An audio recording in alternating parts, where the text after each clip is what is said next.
وہ شخص جو ایک دن مدینہ میں دجال سے ملا۔ حضرت محمد نے سب کو مسجد میں ایک خاص بات کے اعلان کے لیے آنے کی دعوت دی۔ ایک بار جب سب جمع ہوئے تو رسول اللہ منبر پر تشریف لائے۔ منبر پر بیٹھ کر حضرت محمد نے فرمایا، جو جہاں ہے وہیں بیٹھ جائیں۔ میں آپ کو بتانے آیا ہوں جو تمیم ادری مجھے بتانے آیا ہے۔ تمیم ادری ایک عرب عیسائی تھا جس نے بعد میں اسلام قبول کیا تھا۔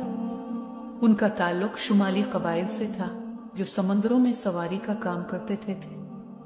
اس نے کہا کہ ہم ایک جہاز پر تھے کہ ایک بہت بڑا طوفان ہم سے ٹکرایا اور ہم اس وقت تک ہو گئے جب ہمارا جہاز ایک جزیرے پر جا پہنچا۔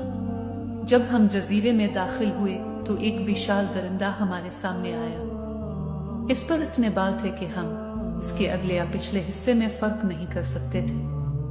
وہ بولا اور بتایا کہ میں جساسا ہوں، آؤ ایک آدمی ہے جو تمہاری خبر کا بے چینی سے انتظار کر رہا ہے، اسے ملواتا ہوں۔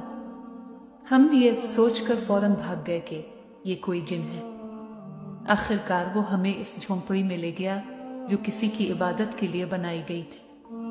انہوں نے اپنے سامنے ایک شخص دیکھا